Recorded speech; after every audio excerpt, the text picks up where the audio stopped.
Welcome. In this video, we will be discussing the following topics. The United Nations Commission on International Trade Law, UNCITRAL, International Chamber of Commerce, ICC, World Trade Organization. Key objectives. The United Nations Commission on International Trade Law, UNCITRAL.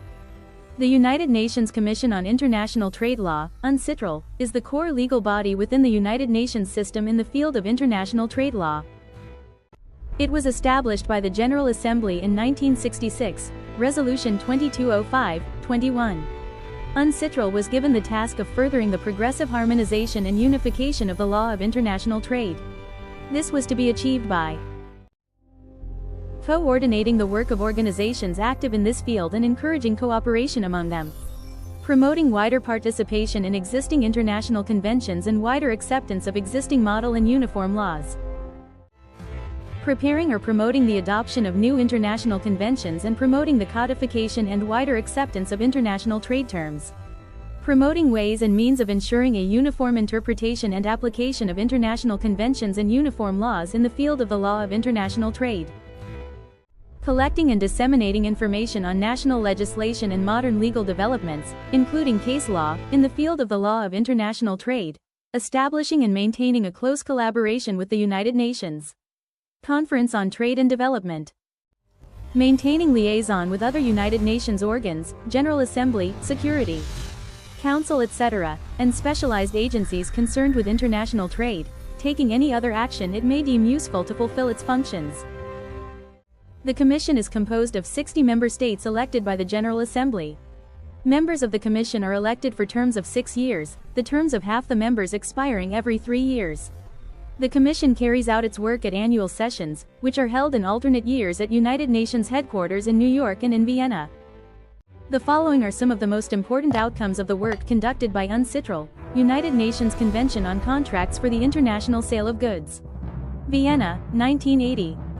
This convention establishes a comprehensive code of legal rules governing the formation of contracts for the international sale of goods, the obligations of the buyer and seller, remedies for breach of contract and other aspects of the contract. United Nations Convention on the Carriage of Goods by Sea, 1978, the Hamburg Rules. This convention establishes a uniform legal regime governing the rights and obligations of shippers, carriers and consignees under a contract of carriage of goods by sea. UNCITRAL Model Law on International Commercial Arbitration, 1985.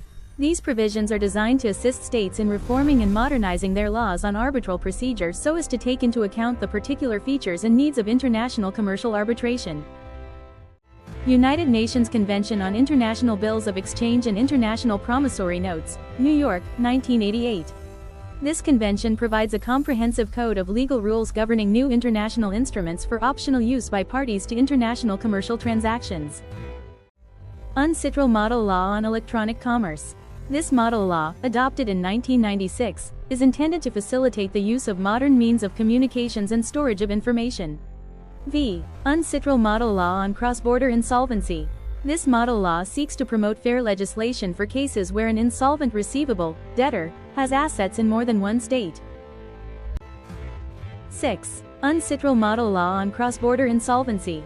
This model law seeks to promote fair legislation for cases where an insolvent receivable, debtor, has assets in more than one state. International Chamber of Commerce, ICC. It was established in 1919. The ICC aims to promote international trade, responsible business conduct and a global approach to regulation through a unique mix of advocacy and standard-setting activities, together with market-leading dispute resolution services. ICC is the largest and the most diverse business organization in the world. The ICC has hundreds of thousands of member companies that represent more than 130 countries. Its members include many of the world's largest companies, SMEs, business associations and local chambers of commerce. ICC is the largest and the most diverse business organization in the world. The ICC has hundreds of thousands of member companies that represent more than 130 countries.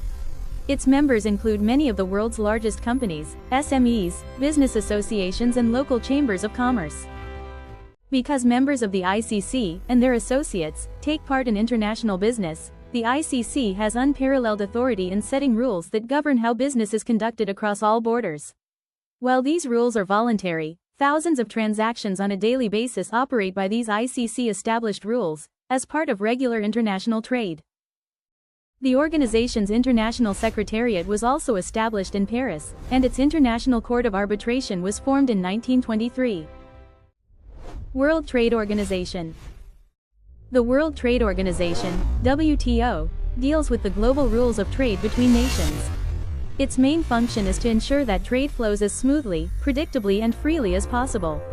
The World Trade Organization, WTO, was set up to continue to implement the General Agreement on Tariffs and Trade, GATT, and its main aims are to reduce the barriers to international trade. It has 164 members. The WTO encourages free trade by applying the most favored nation principle between its members, where reduction in tariffs offered to one country by another should be offered to all members. The World Trade Organization is member-driven, with decisions taken by general agreement among all member of governments, and it deals with the rules of trade between nations at a global or near global level. The WTO has 6 key objectives. 1. To set and enforce rules for international trade. 2. To provide a forum for negotiating and monitoring further trade liberalization. 3. To resolve trade disputes. 4. To increase the transparency of decision-making processes. 5. To cooperate with other major international economic institutions involved in global economic management. 6. To help developing countries benefit fully from the global trading system.